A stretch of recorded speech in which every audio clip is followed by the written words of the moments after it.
آپ نے ہمیں بتایا کہ قرآن کی معجزات ہیں، کیا آپ ہمیں قرآن کا کوئی معجزہ بتا سکتے ہیں؟ میں سخاوت کروں گا اور میں آپ کو 3 معجزے بتاؤں گا۔ زندگی میں کبھی کبھی سخی بھی بننا پڑتا ہے۔ دیکھیں، پہلا میرے خیال میں بہت گہرا ہے، بہت اہم، کیونکہ جو کچھ ہمیں بتایا جاتا ہے، مثال کے طور پر کہ سورہ مسد میں اللہ سبحانہ وتعالی ابو لہب کا ذکر کرتا ہے، اور یہ بہت دلچسپ ہے کیونکہ ابو لہب ایک بیان دے سکتا تھا اور پورا اسلام زمین بوس ہو جاتا۔ اللہ قرآن میں فرماتا ہے ابو لہب اور اس کی بیوی آگ، جہنم کی آگ میں جا رہے ہیں، وہ کافر ہی مرنے والے ہیں اور جہنم میں داخل ہوں گے۔ اب اگر آپ اس پر غور کریں تو ابو لہب کو اسلام کو غلط ثابت کرنے کے لیے صرف ایک کام کرنا تھا، کیونکہ قرآن صاف کہتا ہے تم جہنم کی آگ میں جانے والے ہو، تم اور تمہاری بیوی، اور تم کافر ہی مرو گے۔ تو بات یہ ہے کہ ابو لہب کہہ سکتا تھا ایک سیکنڈ ٹھہرو، اشہد ان لا الہ الا اللہ، یہ لو تمہارا مذہب تو جھوٹا ہے، کیونکہ تمہارا مذہب کہتا ہے کہ میں جہنم میں جاؤں گا، تمہارا مذہب کہتا ہے کہ میں کافر ہی مروں گا، میں اسلام قبول کرتا ہوں۔ اس نے ایسا نہیں کیا، وہ کافر ہی مرا۔ میرے نزدیک یہ بہت گہری بات ہے، کیونکہ سب کچھ غلط ثابت کرنے کے لیے اس نے صرف ایک بیان دینا تھا۔ وہ چاہتا تھا، وہ حضرت محمد صلی اللہ علیہ وآلہ وسلم کو روکنا چاہتے تھے۔ اس سب کے مقابلے میں اسے صرف یہ کرنا تھا، 10 سیکنڈ کا کلمہ شہادت، اور وہ پورے دین کو کچل ڈالتا۔ اس نے نہیں کیا۔ دوسرے نمبر پر ایک اور ثبوت ہے، مثلا قرآن پاک میں اللہ سبحانہ وتعالی ذکر کرتا ہے موسیٰ علیہ السلام اور یوسف علیہ السلام کے زمانے کا۔ یوسف علیہ السلام کے زمانے کا ذکر کرتے ہوئے اللہ تعالیٰ حکمران کو بادشاہ کہتا ہے، جبکہ موسیٰ علیہ السلام کے زمانے میں وہ حکمران کو فرعون کہتا ہے۔ لیکن بائبل میں عیسائی یوسف علیہ السلام کے زمانے کا ذکر کرتے ہیں اور وہ اسے فرعون کہتے ہیں، اور موسیٰ علیہ السلام کے زمانے میں بھی وہ اسے فرعون کہتے ہیں۔ یہ ایک تاریخی غلطی ہے، کیونکہ جب انہوں نے روزیٹا سٹون کو سمجھا، جو کہ مصری تصویری خط کو سمجھنے کا ذریعہ ہے، انہیں پتا چلا کہ اس زمانے میں کوئی فرعون نہیں تھا۔ یوسف علیہ السلام کے زمانے میں اس خاندان کا کوئی وجود ہی نہیں تھا، وہاں بادشاہ ہوتے تھے۔ قرآن کو یہ کیسے معلوم ہوا؟ پھر بھی وہ کہتے ہیں کہ قرآن بائبل کی نقل کرتا ہے، قرآن نے غلطی نقل کیوں نہیں کی؟ اور اسے یہ کیسے معلوم ہوا کہ یوسف علیہ السلام کے زمانے میں حکمران بادشاہ ہوتا تھا، فرعون نہیں؟ اسے یہ کیسے معلوم ہوا؟ یہ دوسری مثال ہے۔ نمبر 3، اللہ سبحانہ وتعالی سورہ روم میں فرماتے ہیں اہل روم مغلوب ہو گئے۔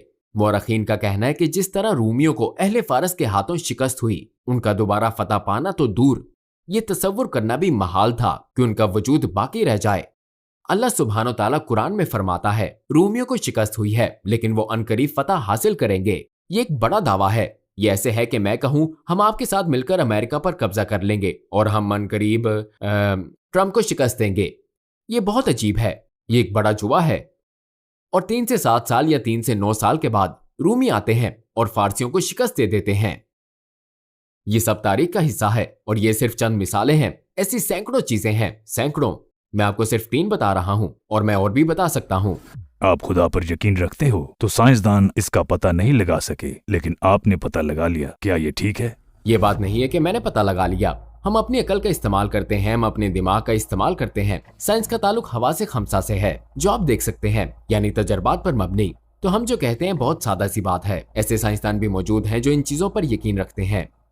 اگر آپ بات کر رہے ہیں مثال کے طور پر کہ خدا مجھے دکھائی نہیں دیتا، اس لیے میں اس پر یقین نہیں رکھتا۔ جانتے ہیں سائنس مافوق الفطرت چیزوں کے بارے میں بات نہیں کرتی، یہ فزیکل سے روکتی ہے۔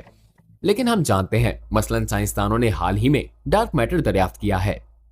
ڈارک میٹر ایک ایسی چیز ہے جسے وہ دیکھ نہیں سکتے، چھو نہیں سکتے، محسوس نہیں کر سکتے، سونگ نہیں سکتے، سن نہیں سکتے۔ تو خدا کا معاملہ بھی ایسا ہی ہے۔ کیا آپ خدا کو دیکھ سکتے ہیں؟ کیا آپ خدا کو چھو سکتے ہیں؟ نہیں۔ کیا آپ اسے سونگ سکتے ہیں؟ نہیں۔ کیا آپ خدا کو سن سکتے ہیں؟ نہیں۔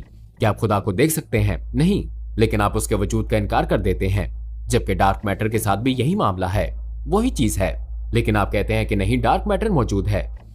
یہ کیسا تضاد ہے؟ پہلے خدا موجود نہیں ہے کیونکہ میں اسے چھو یا محسوس نہیں کر سکتا، لیکن ڈارک میٹر، تضاد۔ اب دوہرا معیار کیوں رکھتے ہیں؟ یہ بطور سائنسدان ایک مسئلہ ہے۔ میں نے کوئی نئی چیز تو نہیں دریافت کی، میں اپنے منطقی استدلال، عقل کا استعمال کرتا ہوں سادہ نتائج تک پہنچنے کے لیے، اور مجھے سائنسدان بننے کی کوئی ضرورت نہیں ہے۔ مجھے اس سے کوئی فرق نہیں پڑتا کہ آپ کتنے بڑے سائنسدان ہیں۔ آپ جانتے ہیں ایسے لوگ بھی گزرے ہیں جو خدا پر یقین رکھتے تھے اور وہ سائنسدان تھے، جیسے آئنسٹائن، وہ ایک اعلیٰ طاقت پر یقین رکھتا تھا۔ تو سائنس یا سائنسدان کا معاملہ اور خدا کا معاملہ آپس میں متضاد نہیں ہے۔ آپ کو ایسے سائنسدان بھی ملیں گے جو مسلمان ہیں، یا ایسے سائنسدان جو عیسائی ہیں۔ تو ہاں، یہ دریافت نہیں ہے۔ کیا آپ میں مشہور ملحدوں کے ساتھ بات کرنے کی ہمت ہے؟ اگر آپ کا ان سے سامنا ہو تو آپ کیا کریں گے؟ مجھے کوئی پریشانی نہیں ہے، کیونکہ سچ یہ ہے کہ مجھے پرواہ ہی نہیں ہے کہ آپ کتنے بڑے ملحد ہیں، کتنے بڑے سائنسدان یا پروفیسر